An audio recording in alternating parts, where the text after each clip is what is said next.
Башкиры – коренное население Южного Урала. По переписи 2010 года в Российской Федерации проживает 1 миллион 584 тысячи башкир. В Республике Башкортостан численность башкир насчитывает 1 миллион 117 тысяч человек.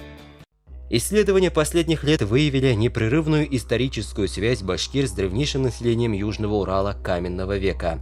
Согласно исследованиям археолога Вячеслава Котова, сюжет палеолитических рисунков в пещере Шульган-Таши и башкирского народного эпоса Урал-Батыр совпадают. Это указывает на возможность сохранения и ретрансляции мифологических представлений древних предков башкир с конца палеолита до современности, считает ученый. Это означает, что башкиры формировались как народ на Южном Урале, впитав в себе культурные традиции, мифологию древних предков. В первом тысячелетии нашей эры происходит процесс консолидации древнебашкирских племен в этнос под названием башкор. Уже к концу первого тысячелетия на Южном Урале четко фиксируется народ башкор. В XII веке арабский географ Идриси упоминает страну башкир с городами Каракая, Касра и Масра, расположенных по реке Агидель. На европейских картах XIV-XVI веков на месте нынешней Уфы обозначен город Башкор, который, по мнению ученых, являлся социально-политическим центром средневекового Башкортостана. В XIII веке башкиры вошли в состав империи Чингисхана. В отличие от многих завоеванных народов, они сохранили самоуправление, что было подтверждено ярлыком на вотчинное владение землей. После распада Монгольской империи башкиры находились в составе Золотой Орды, затем Казанского ханства, Сибирской и Ногайской Орды. После падения Казанского ханства башкирский народ принял российское подданство. Русский царь Иван Грозный сохранил башкирам их вотчинное право, выдав им жалованные грамоты на владение землями. За это башкиры обязались платить ясак и нести военную службу. Начиная с эпохи Ивана Грозного, в течение 450 лет башкиры участвовали почти во всех войнах и походах России. Башкирская конница участвовала в Ливонской войне против набегов Крымского ханства. В начале 17 века, в период смутного времени, башкиры в составе отряда воевода Алябьева, ополчения Минина и Пожарского участвовали в изгнании из Москвы польских интервентов. Однако во второй половине 17 века царское правительство начало вести политику нарушения вотчинного права башкир, активной колонизации края, что привели к народным волнениям. После каждого восстания царская власть подтверждала вотчинное право башкир на землю.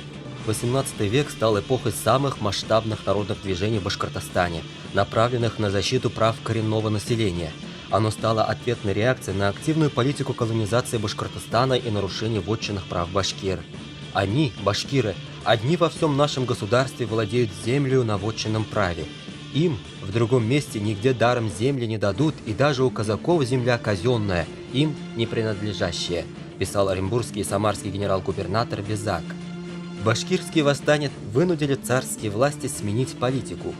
В 1788 году было учреждено Духовное управление мусульман России, которое расположилось в Уфе. В Башкортостане была введена кантонная система управления.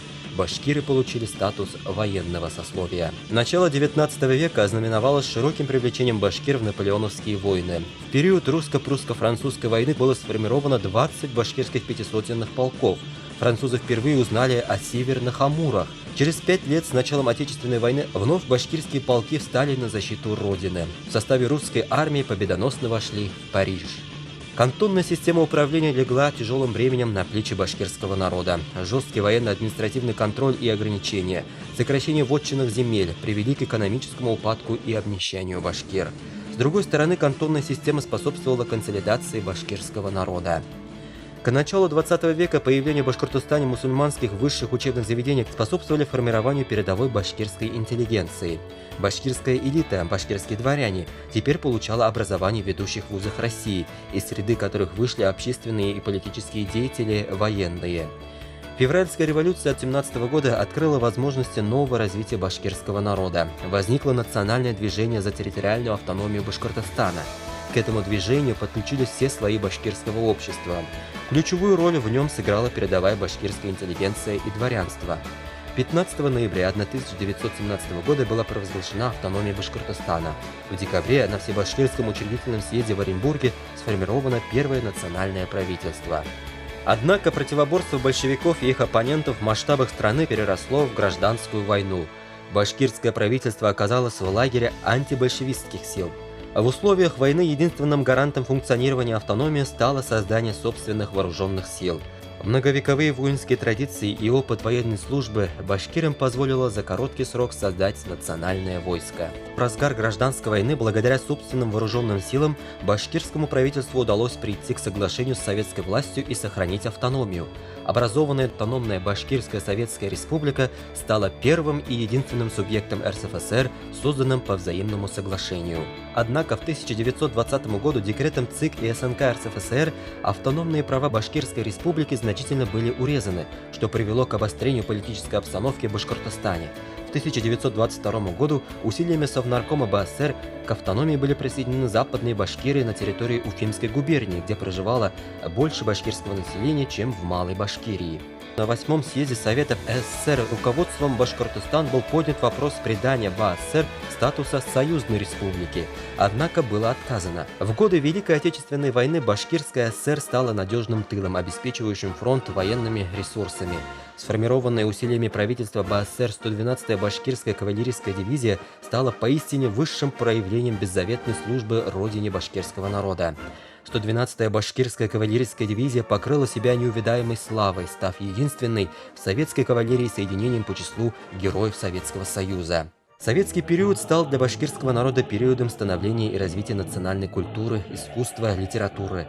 Вместе с тем социально-экономические интересы и особенности БАССР не учитывались, игнорировались потребности комплексного развития региона, была слабо развита сфера социального обеспечения населения. Перестройка, начатая руководством СССР, задала новый вектор развития страны. В БАССР зародилось башкирское движение, выступающее за экономическую самостоятельность республики, которое привело к принятию Декларации о государственном суверенитете БАССР. Постсоветский период ознаменовался экономическим и социально-политическим развитием не только башкирского народа, но и Башкортостана в целом. Сегодня Республика Башкортостан является динамично развивающимся национальным субъектом Российской Федерации.